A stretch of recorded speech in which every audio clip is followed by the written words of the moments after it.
Welcome back. Well, he's explored some of the most haunted places in Northwest Ohio and captured chilling encounters along the way. But what draws him to the paranormal, the stories behind the spirits, and what he's discovered on his latest investigations. Toledo ghost hunter Chris Boris is with us this morning. Thanks for being here today. Oh, thanks for having me. So this is the time of year that we call on the ghost hunters, I feel like. Yes, exactly. But they call on me all year long. So yeah, because they're there all year long. It's not just during this season. So we were chatting a little bit. You started to get interested in this because as a kid, you lived in a house that was haunted. How did you know what was happening? Yeah, I had no idea what was going on. It was just, it would happen, and I'd be home all alone. I'd hear people walking around upstairs. I'm like, oh, my parents came back from the drive-through, but there was nobody there. Wow. So it's just something you have to deal with. Yeah. So from there, you kind of just started to discover that there are other people out there who are, communicating things like that. So you started to learn more about that. Yeah, so I've come up with my own systematic approach of how to come at the spirit world.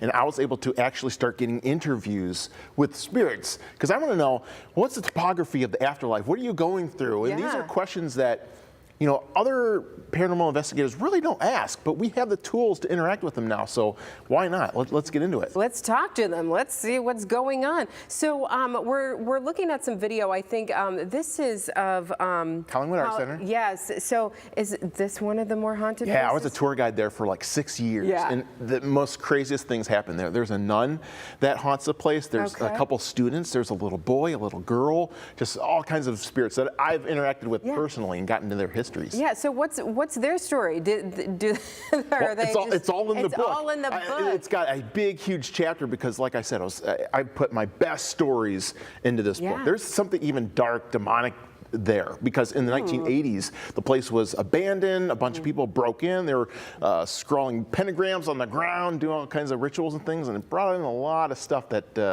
you don't really want to tangle with. Isn't great. So do you find that the spirits are they more demonic, or can they be nice too? Yeah, I've come up with a whole classification list because I take psychology and put that into this. I'm kind of one of the first pioneers to do this. That's why I call myself a ghost behaviorist.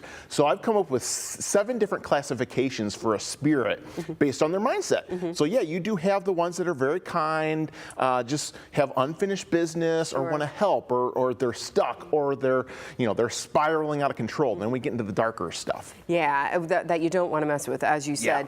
You brought some tools with you. What are these over here? So I'm all about getting interactions, but I want to get them on command because I want to make sure that what I'm getting is sentient, and it's just not a cell phone setting them off or anything. So this thing, I love this thing. I've tried to use different tools, but I always come back to this one because it's the spirits could put little lights on this thing to interact with you, but it's so easy for them to do it. So that's why I keep coming back to this device. And the intensity, there's like an intensity meter on this thing too. Okay, so we're in the green. I feel like that's good. Yes, that's the base reading. But if you want to get a spirit to interact with you, you say, can you spike this meter for me? If you get it on command, then it's like, okay, now we can start getting the ball rolling. And you've seen that happen before? All the time. They spike the meter? All the time. It just...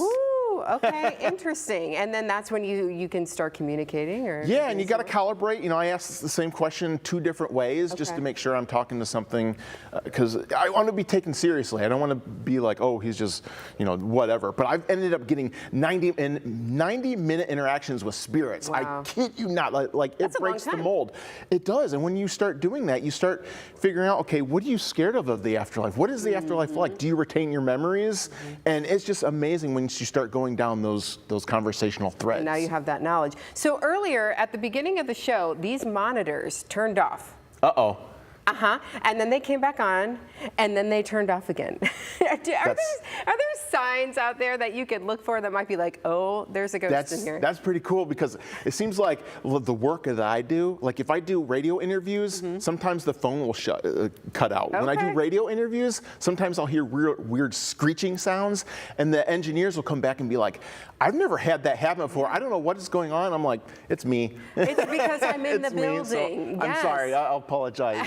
That's funny. So you had the first book out, but then you're coming out with another book right around Christmas time. So this it could be a good gift for somebody. And one of the other places I think that you have toured, now we're looking at the Oliver House. That's on the cover of the first one. But you went to the Lucas County Courthouse, right? Yes. And this is like a once in a lifetime thing. Yeah. Like they just don't bring people in to ghost hunt the place. Yeah. But I was able to go in there, get some great stories, and I was actually got into a couple of interactions with some of the spirits there. Very cool. It's going to be the main chapter in the next book. But what's really cool is I had a lot of access to the places that are away from normal foot traffic, and I found some things in the architecture that'll make you go, wait a minute, why is that there? And once you see it, you can't unsee it. Oh, so I'll like leave maybe it it at got that. moved or something? Yeah, or? but well, no, it's in the architecture itself. It's like, who put this here? Why is this here? It borderlines on the dark, demonic. So it's like, what? Wow. So, speaking of that, you have gone into and worked to remove demonic spirits from places, right? With that's got to be pretty scary. Yeah, I do that for the community. If you contact me, you can find me online.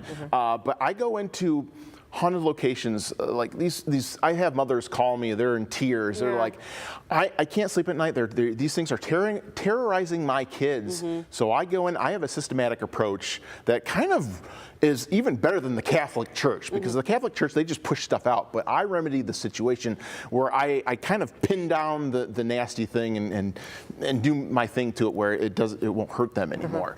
But I've had some crazy encounters I bet. in Toledo where things will move and the thing kind of lashes out and starts knocking stuff off the walls, and it gets very crazy. Wild. Do you ever get afraid? Absolutely. Yep. My wife is She's like, why are you doing my wife can answer that question for you. Absolutely. But the work that I do, I constantly have things come at me. Like us having this conversation. People don't talk about this stuff, so they get mad and really nervous when I start unveiling like some of their secrets. Like demons, they can upgrade.